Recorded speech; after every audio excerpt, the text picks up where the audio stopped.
almost all of you who have a mobile phone, I am sure it's a smartphone. Isn't that correct? The way it is.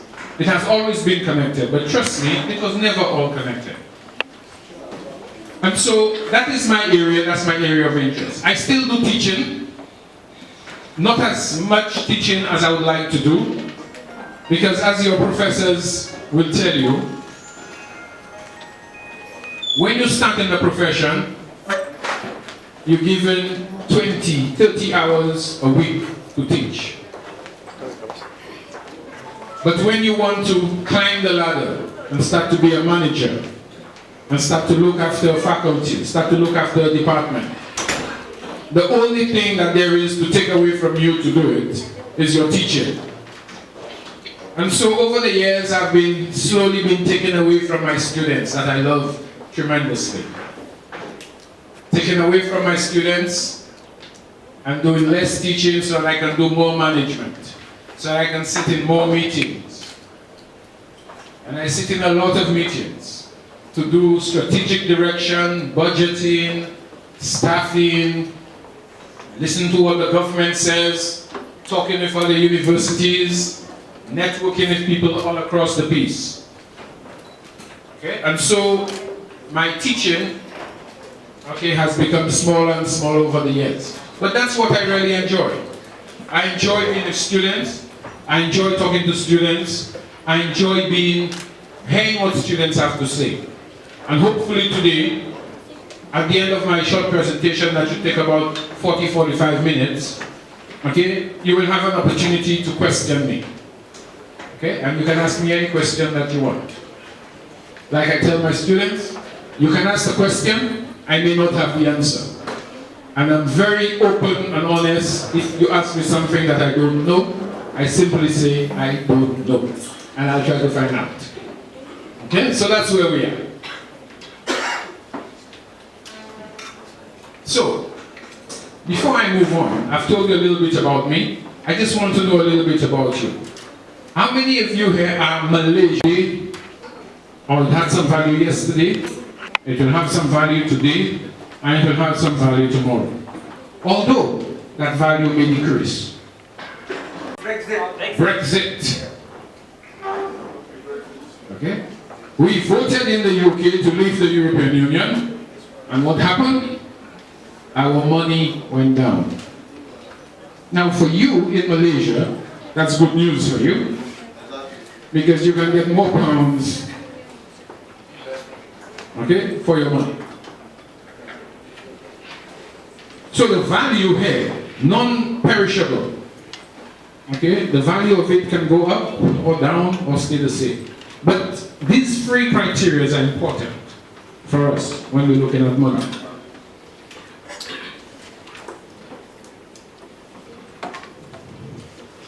Safer to use a prepaid card sometimes, because if the card details are stolen online, there's only a small amount of money they will get from me anyway. However, the flip side of that is, if I just use my credit card and there's fraud, I can use the reversible system and get my money back. Okay, so there's this thing with it. I use the prepaid card in a different way. In that, I am in the UK, my younger sister is in the United States of America, and I want to send her every month a little bit of money so that she doesn't have to trouble her husband every day. So I sent her a card, and I just top it up every month. I put $100 on it for her, so she can go to Kentucky or wherever else they have around her and spend it as she wants. So that can work. Another way it can work, another way for replacing cash in your wallet, is using something called an open loop card. I think here you have something called Visa Wave or Visa Pay Wave. Are you there with me? You have that. Good. So this is what is called an open loop system. In the UK we have one called O2 Cash Manager. Or we can have a closed loop system. In the UK we have the Oyster card, where you charge it up, but you can only use it, it's closed because it can only use it. Okay? I don't know if you have something similar here. Okay, good. So that's a closed. Or you can go to some big department stores, you can buy a gift card and put some money on the gift card and give it to your friend and say, here's a gift I'm giving you. It has 100 ringgits on it, and you can go and buy whatever you want in the shop. You cannot use it anywhere else but the shop. So that's what is called a closed loop system. So we have the open loop, and we also have the closed loop system. Another thing that we have is what is called the contactless payment. No need for a PIN. Okay, and it just takes the money automatically. One of the problems with that is if I have your card, I can easily use it because it doesn't ask for a signature, it doesn't ask for a PIN, and it can easily be used and abused. But normally that is used for very short, very small limit amounts. In the UK, it's about between 30, depending on which was issued you, between 30 and 40 pounds. So we have that as one system. Another one that we have, and it's gaining popularity in Africa, I am not sure if it is in Nigeria, sir, but I know it's in Kenya. They use SMS to exchange money. Okay? And that is becoming very, very popular in Africa. Using SMS, using text messages. But I'm sure you have this one here, where you can buy ringtones using your SMS message, and they will just take it from your phone credit or whatever. Okay? So that is another way of us not having to have money in our pockets.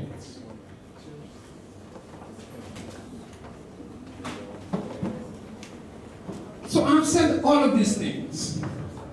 I've said, what is money, what is electronic money, how we can use it. But remember, my topic was why it has not killed cash. Why it has not killed cash. And there is that paradox that's going around. The paradox of the cashless economy. Are we really, in 2016, are we yet in the cashless economy? And I think the answer, you'll agree, is no. We're not yet there. In almost every economy in the world, the total amount of currency in circulation is growing. The total amount of cash in circulation, hard coins and notes, is growing.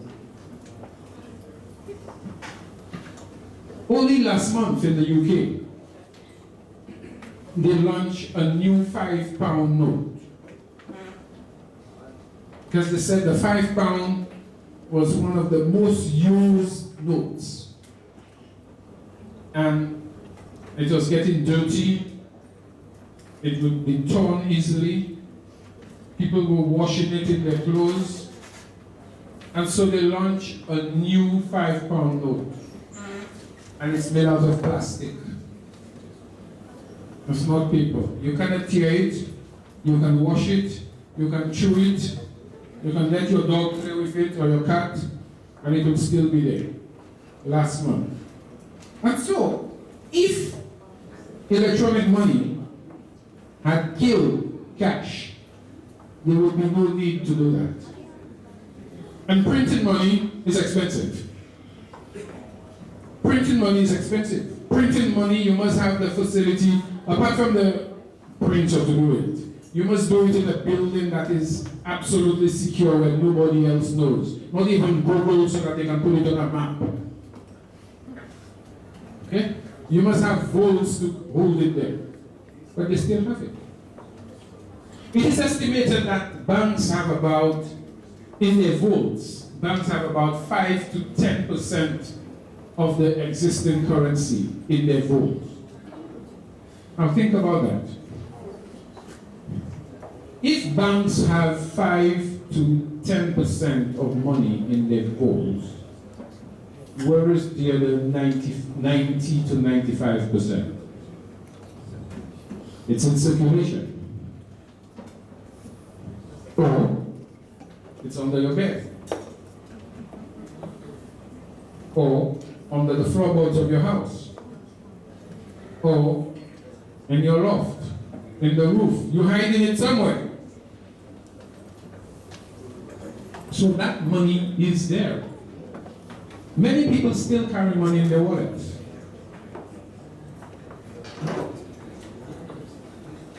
Some people stash it at home because of its value. And remember, at the beginning, we said one of the things we said about money is that it has value. And we said it is non-perishable. The value may change, but it still has value. If I had changed my money in May, before the Brexit vote, into a different currency, technically I would have more money today. If I do it before the vote, I would have had more money, maybe 25 to 30% more. But I didn't. Okay? Look at the amount of money, the amount of bills we have in circulation.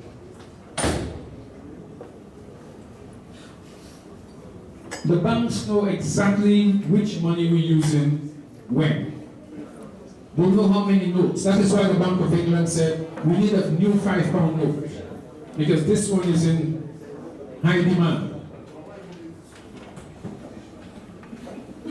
And we still use a lot of cash for daily transactions.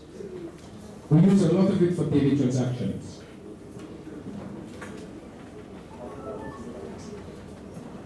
And the higher notes are still heavily used. The usage of the higher notes is still heavily used. I have seen in the last few years more £50 notes than I've ever seen before. There was a time where you wouldn't see £50 notes, but now there are more £50 notes around. I've been to Malaysia around maybe 6, 7, maybe 8 times, can't remember. And it's only this time I saw the 100 ringgit note. So it tells me that that note is now in circulation more often than before. Okay? And so the higher notes are there. Some currencies are growing in demand. People want to hold on to certain currencies. Maybe the US dollar, maybe the euro, maybe the pound. Maybe the pound not so much these days. Because they are a reliable medium of exchange. And if I change my money, all my money in May 2016 into euros, I would have had 30% more money today. Just by taking all my money in May, change it into euros, keep it under my bed, and today, that would be worth 30% more. But I did not do that. I'm not that kind of gambler. But that is reality. And maybe if you have millions of whatever currency, and billions of it, you can afford to do that.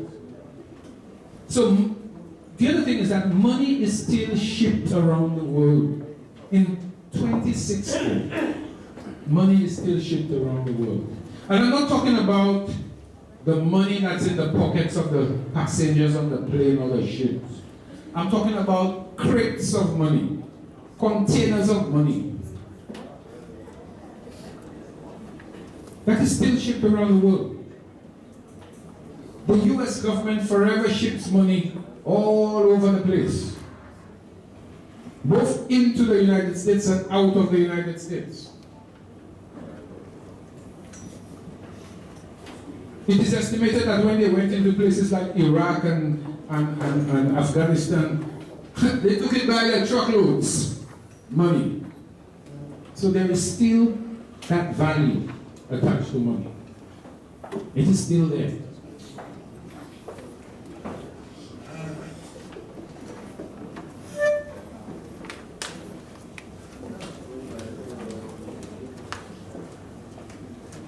And wherever there is a crisis in the world, okay, people will want to convert their local currencies into a more stable currency. They will want to do that. So the oligarchs in Russia will want to change their money into the US dollar.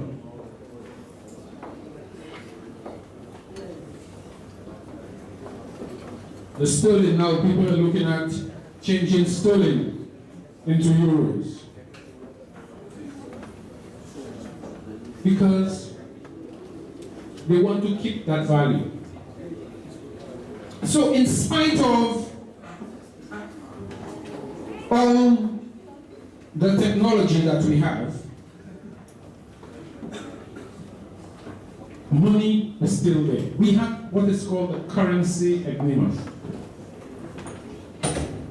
The money used in everyday transactions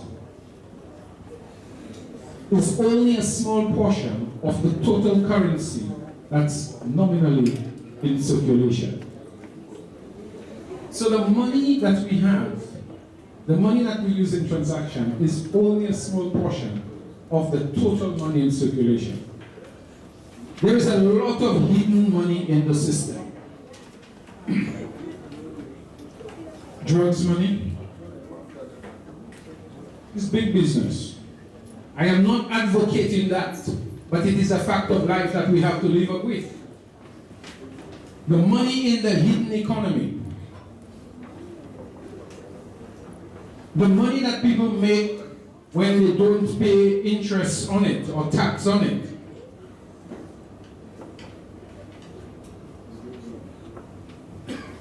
there is a lot of this out there. There's a lot of hidden money. There's a lot coming out from the unreported economy. And as a result, this is why, these reasons I've given you there, some of the reasons why cash has not yet been killed. Maybe in 5 years' time, in 10 years' time, in 20 years' time, if your professors give me the opportunity while I'm all gray, I'll come back here and sing a different story about digital money. But as of today, digital money is there. I don't think it's going away, but cash is still king. And for some economies of the world, it's going to remain king for a long time. Some of them will do without it, they will phase it out, but for a lot of countries in the world, cash is still going to be there. And this is, in summary, my interest in this is not just because it is money, but because I can make that link between my academic interest of computer networks and network security with a very popular and interesting topic of electronic money. I could have gone on and talk about, how to make it secure and talk about the algorithms and cryptography and everything like that. But that is not what I wanted to show. Okay? A little more light-hearted there. So thank you very much for that.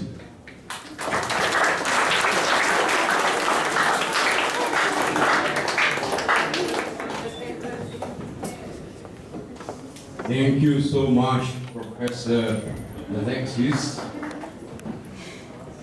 Give him a round of applause again for beautiful talk. Money is always in our pocket, our heart, our head, is everything. was surrounded by thinking, war. Okay, I'm going to open for Q&A. I know as always, nobody wants to put up their hand, although they have a lot of things in their mind. I see people talking at the back. They're discussing on what question to ask. People back there. But let me start first, Professor. Now, do you know that when the Americans were in Vietnam, how do they pay the salary? It was through money changes. Okay? Also, paid through money changes, and the army or these army guys, American GI, will go to Bangkok and get the cash. Bangkok. Alright? And still now, you cannot bring out certain amount of money from Malaysia, certain amount. But people do that. They go through money changer. Tell them, okay, I'm going to bring out 1 million, but cannot do that. I'm not teaching you, but this is what I was in business before. So what they do is go to money changer. There's a network of money changers. Most of them are mamas, you know, universities. Stockholm, America.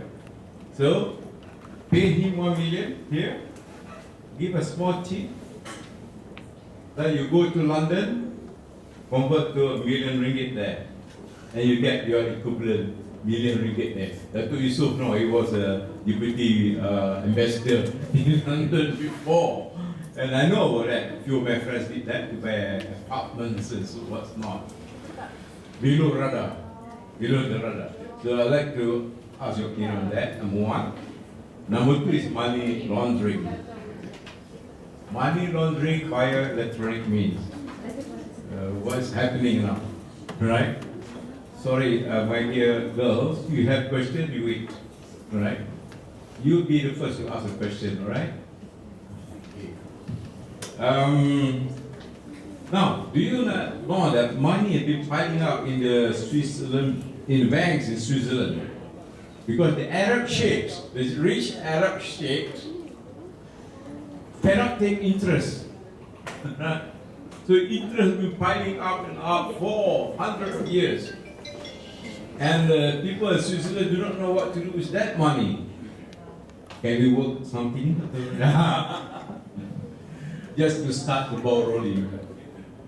Thanks very much for that. I mean, it's a couple interesting stories here. The money changers, money exchangers will always be there. And the governments, I don't think any government in the world like them because it is so difficult. But they know what keeps the economy running. And a lot of these things, you turn a blind eye to it.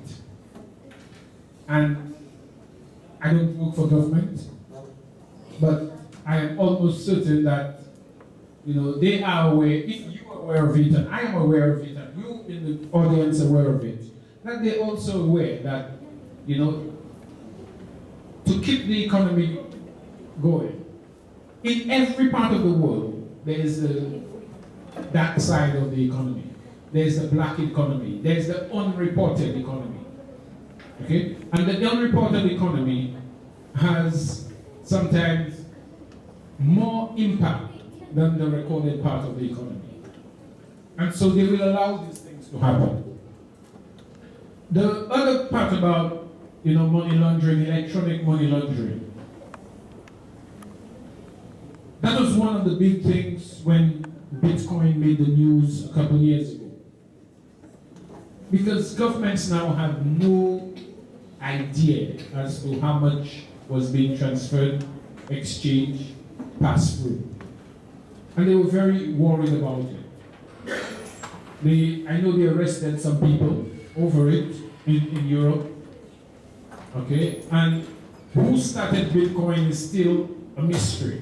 It's still a myth. But these things do happen. Okay? There was a time where if you wanted to travel to another country, you had to buy foreign currency before you left. or you had to get traveler's checks. Now, you don't really need that. You walk with your bank card, whether it is a credit card, a debit card, a prepaid card, put it in the teller machine, you'll still get it. Okay? So, that is why money and cash is still there. Money laundering, I think it's a crime every part of the world. But it is more common in some than others. People will change the money from bad intents and pass it on to as good intents. But that is the nature of human beings, of some human beings, the nature of the world that we in. But from the perspective of us academics, we can only tell the truth and to advise our students that we need to stay on the right side of the law when money is concerned. Do we have any questions? Please. Representative of Nigeria. Yeah, I'm sure you have a question. Please.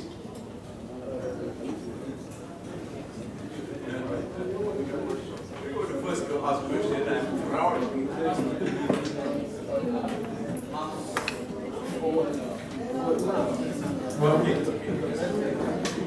Yeah, okay, I have one at the front.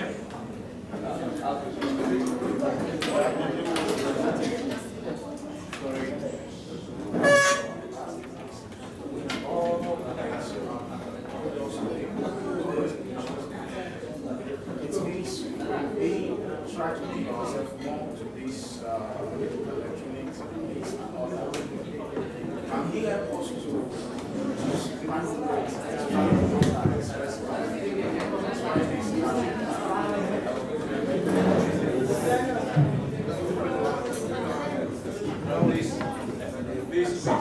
Thank you.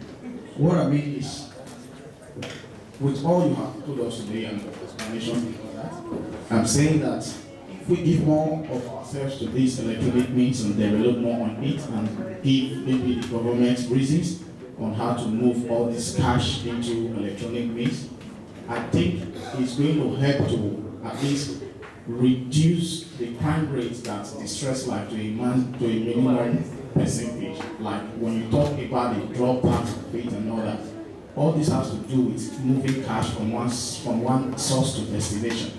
So if more intellectuals develop more means of making everything to become electronic, that means there will not be more platform for them to move a lot of cash that will raise red flags. Thank you very much for the question. Thank you very much for the question.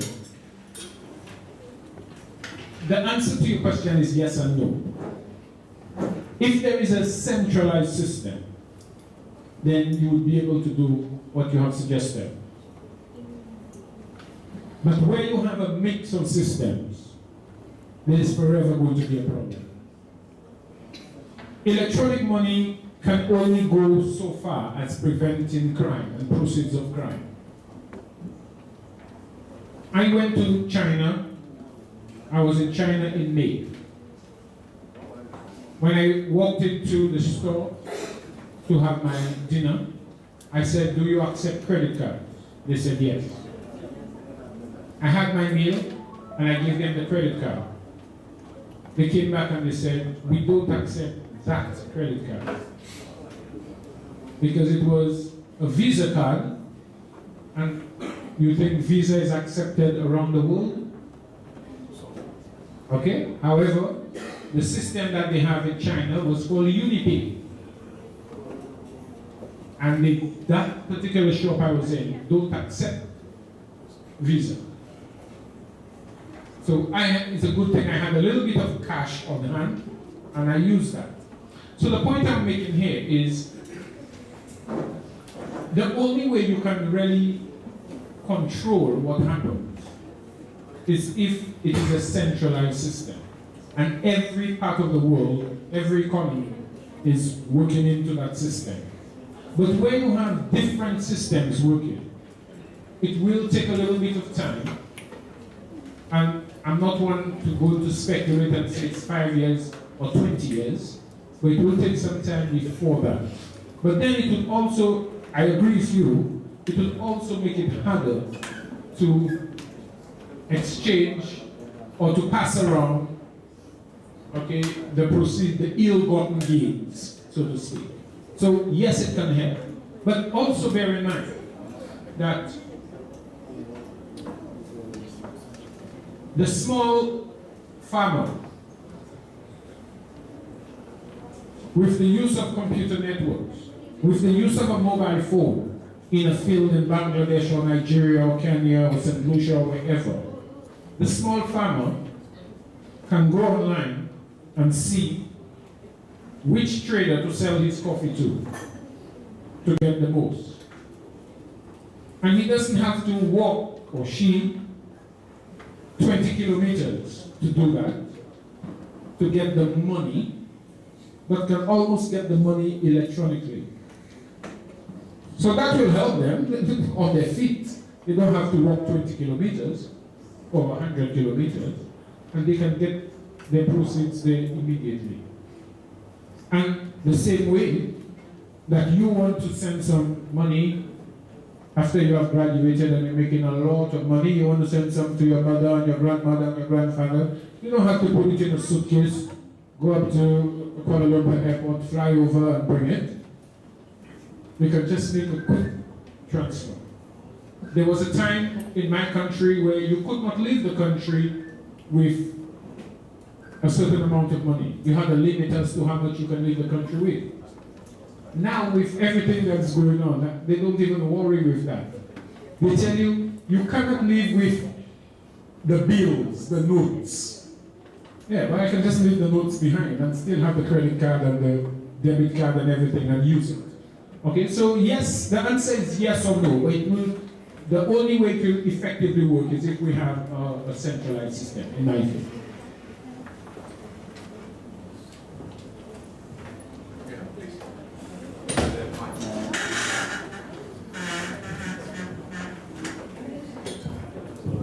Good day, sir.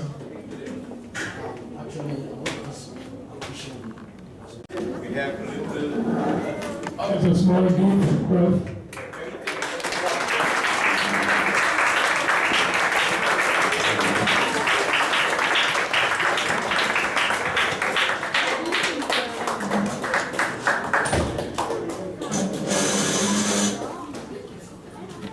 Thank you, Prof. Yeah, I'm sure that everybody has gained something this unique afternoon. So do you want Prof. Alexis to come back again sometime? Yes. I hear you? Yes. All right. Or you can visit him anytime. Maybe it's not the right. Okay, if you go to my school website, you'll find my email address. You can drop me an email anytime. Okay, if there's anything that you want to find out.